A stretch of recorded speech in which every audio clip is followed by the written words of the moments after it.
윤석열 엑스파일 보셨습니까? 아니 안 봤고요. 궁금하지도 않아요. 왜냐하면 볼 필요가 없어. 그분 스스로가 문제가 많았죠. 정말 문제적 총장이었던 것이죠. 문제적 총장. 네, 네. 그거 더 이상 더 이하도 아니에요. 우선의 여성 당대표 민주당 최고 전성기를 이끌었던 무도한 검찰 권력과 맞서 1년 가까이 조국 장관의 바톤을 이어받아서 대한민국의 검찰 개혁을 이뤄냈던 우리의 여장부 추다르크를 소개합니다. 추미애 장관님 어서 오십시오. 환영합니다. 반갑습니다. 아이고 오늘 푸른 이 정장이 참 잘 어울리십니다. 감사합니다. 우리 파란색이 민주당의 네. 색깔이기도 한데 어떠셨어요? 이렇게 네. 킹메이커로서 세 분의 민주정부를 만드시고 이끌어 오시다가 본인이 나서겠다는 그 마음이 어떠신지? 무겁죠. 무거우면서 이렇게 이어가겠다라고 서약을 한 만큼 어깨가 그만큼 무겁다는 걸 제가 말씀드리면서 동시에 느꼈어요. 추 장관님이 뭐 세계도 많이 돌아다니시고 또 우리나라도 다 가보셨을 텐데 굳이 파주 헤이리를 택한 이유가 아까 잠깐 나오긴 한 것 같은데 한번 말씀해 네. 주시죠. 이곳을 거쳐서 우리가 평화의 문을 열려는 시도를 여러 번 했었고요. 또 이 파주에 계시는 분들은 다 아신다고 그래요. 옥상에 올라가서 이렇게 건너다 보면 건너편 풍경은 북한 땅이라고 합니다. 네, 그래서 우리가 촛불이라는 걸 빨리 멀리 하려고 부담스러워 생각하는 분위기도 감지되죠. 촛불을 멀리 할수록 그만큼 주권 재민과 멀어지고요. 예. 국민이 바라는 통일과도 멀어지게 되는 겁니다. 그래서 이 두 가지는 이 시대를 살아가는 정치인이라면 무거운 책임감을 가지고 앞장서서 되살려야 될 민족의 미래를 위해서 반드시 복원시켜 놓아야 할 가치인 거죠. 그것을 위해서 제가 스스럼 없이 용기 내고 뛰어들겠다 하는 상징적인 공간입니다. 민주정부 1기, 2기, 3기 대통령분들의 슬로건이 있었어요. 네. 김대중 대통령님은 행동하는 양심. 노무현 대통령님은 사람 사는 세상. 문재인 대통령님은 사람이 먼저입니다. 이렇게 하셨는데 네, 네.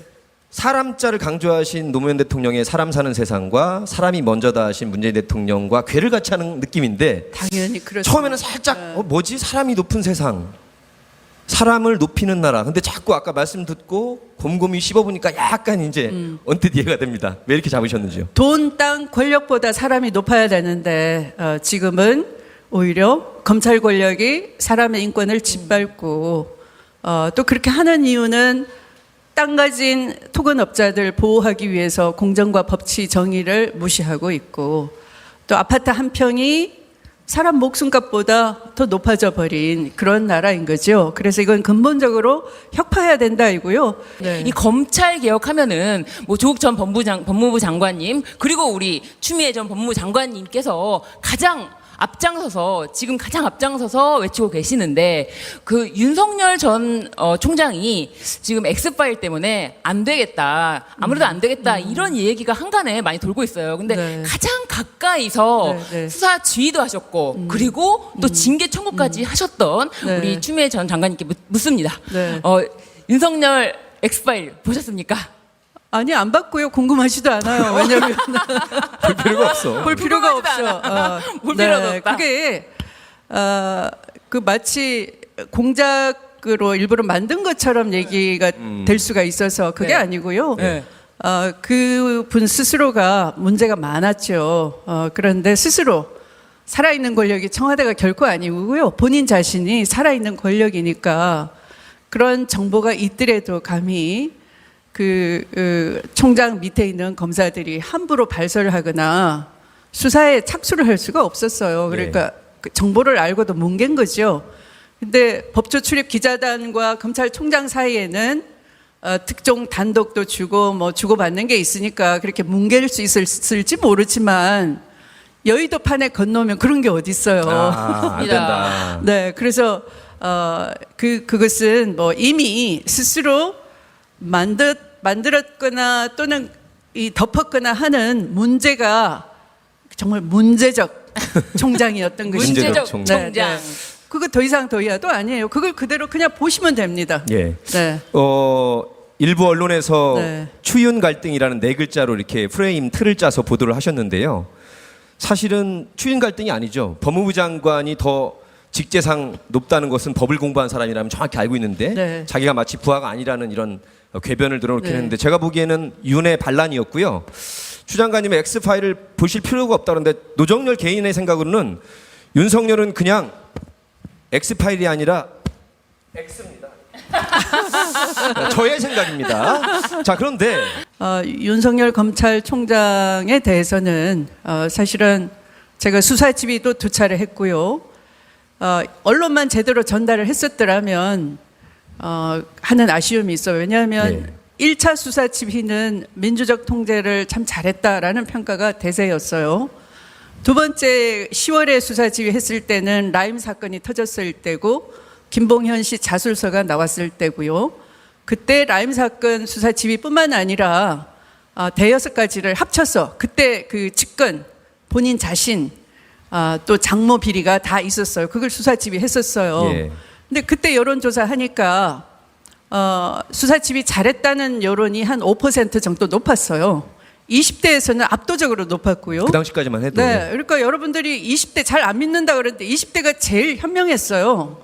그런데 그것이 윤석열 총장이 언론을 이용하고 또 언론도 새머리를 해가지고 윤 쫓아내기다라는 식으로 언론이 프레임을 만들어 버리니까 나중에 징계 청구하고 뭐 해도 그 사유에 대해서 묻지를 않고 황제 징계 청구를 용납을 해주고 그러면서 뒤집어지는 거예요. 그래서 네. 여론 지형이 아주 뒤집어지면서 국민들도 처음에 가졌던 그 직관에 의한 대답이 정의감에 기반한 대답이 맞았었는데 그 여론도 이제 기울게 무뎌졌죠. 되는 네. 것이죠. 네. 그래서 언론의 견제, 감시자, 비판자로서의 역할이 공정하게 하는 것이 무엇보다 중요하다. 새머리가 아니고 진실을 전달하고 진실에 대한 궁금증을 가지는 것이 정말 중요하다 이렇게 생각을 해요. 그래서 어떤 대통령이 되실 겁니까? 제가 바라는 대통령은 가장 갈증난 사람에게 물 한 모금 줄 수 있는 대통령. 네. 그리고 좌절해 있는 사람에게 한 줄기 빛이 되는 그런 대통령. 힘이 되는 희망을 주는 대통령. 그것이 희망인 거죠. 뭐 좌절해 있는데 한 줄기 빛은 남들에게는 눈에 안 띄지만 그 사람만 알아보거든요. 그 간절함이 전달되거든요. 그러면 버팀목이 되는 거죠. 누군가 나를 알아주니까 내가 좀 더 견디면 버티면 좋아지겠구나 하는 그런 희망이 되는 거죠. 또 그걸 허투루 말하지 않는 진실의 길을 가는 대통령이 되고 싶습니다. 네. 굉장히 많은 사람들이 눈물이 난다. 그 나에게 하시는 말씀 같다라는 댓글이 지금 있어요. 지금 신 변호사님 말씀하시는 거 아니죠? 아닙니다. 여기 댓글이 있습니다. 이거 나중에 증거가 나오니까. 우리 신유진 변호사님 거짓말 안 할 것 같은데. 죄송합니다. 우리 노정열 선생님은 하늘에 있는 김대중 대통령님 목소리도 좀 거짓으로 흉내내시고 했지만 와, 오늘 제 와. 방송 인생에서 아까 저한테 심술이라고 호를 붙여가지고 추심술. 그러니까 조심스레. 빨리 제가 현장에서 서지하겠습니다. 네. 앞으로 다시 이런 회개망측한 아까 또 연설하실 때 보니까 전공법이라고 하시는데 네. 그 기치야말로 정말 제대로 어울리시는 네. 그 말씀이라고 저는 생각이 드는데 다시 한번 또 그 메시지에 대해서 좀 풀어서 설명해 주시면 어떨까요? 제가 이렇게 거침없이 가니까 이제 우리 노정열 씨는 어디 가서 저 흉볼 때 돌직구 취미에 이렇게 했을 것 같아요. 돌직구가 좋은 말인데 저는. 그런데 그걸 전공법이라고 해 주십시오 한 거죠. 정의, 공정, 법치가 이런 겁니다. 네. 참여정부, 국민의 정부 이런 별명이 있었는데 네. 전공법 정부도 괜찮은 것 같아서 딱 우리 다르크의 이미지랑도 딱 맞으시고요. 전공법 정부를 만들겠다고 지금 노정열 선생님이 여러분 앞에 서약하신 거예요. 네. 제가 아니고 여쭤본 건데. 질문이에요? 네, 질문이요. 정의와 공정. 아니 그렇게 서약했다고 하면 화들짝 놀랄 일인가요? 그게? 그럼 어떻게 그 정부가 옵니까? 싫어하시나 보네?